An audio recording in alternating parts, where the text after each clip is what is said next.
Hello friends, welcome to Oxford learning academy. Friends, మనలో చాలా మంది శాలరీ తీసుకుంటుంటారు, కానీ ఆ శాలరీ యొక్క మీనింగ్ ఏంటి, దాని యొక్క హిస్టరీ ఏంటో ఎవరికి తెలియదు. సో ఈ రోజు శాలరీ యొక్క ఆరిజిన్ మరియు ఎటమాలజీ ఏంటో తెలుసుకుందాం. సో దానికన్నా ముందు ఒకవేళ మీరు నా పేజ్ని లైక్, ఫాలో లేదా సబ్స్క్రైబ్ చేయకపోయింటే ఖచ్చితంగా ఫాలో మరియు సబ్స్క్రైబ్ చేసి ఈ వీడియోని మీ ఫ్రెండ్స్ అండ్ ఫ్యామిలీతో కూడా షేర్ చేయండి. సో శాలరీని తెలుగులో జీతం లేదా వేతనం అంటాం.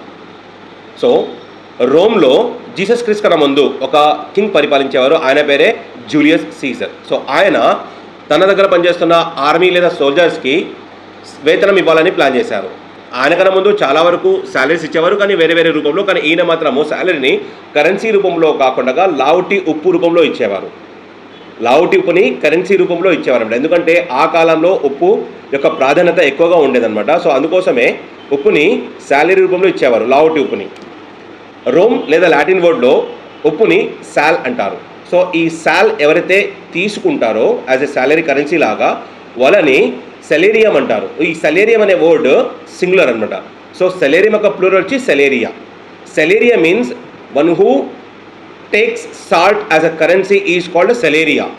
సో ఈ సెలేరియా ఇంగ్లీష్లో శాలరీ లాగా మారింది. ఎందుకంటే ఇంగ్లీష్లో కూడా ఉప్పుని సాల్ట్ అంటారు కాబట్టి. సో సాల్ట్ని ఎవరైతే కరెన్సీ రూపంలో తీసుకుంటారో వాళ్ళని సెలేరియా అని రోమన్ లేదా లాటిన్ వర్డ్లో చెప్తారు కాబట్టి, అలాగే సాల్ట్ని కరెన్సీ రూపంలో తీసుకునే వాళ్ళకి శాలరీ అని మన ఇంగ్లీష్లో కూడా చెప్తారు.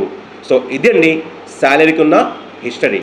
సో ఈ వీడియో ఒకవేళ మీకు నచ్చితే కనుక ఖచ్చితంగా షేర్ మాత్రం చేయడం మర్చిపోకండి. Thank you very much. Bye.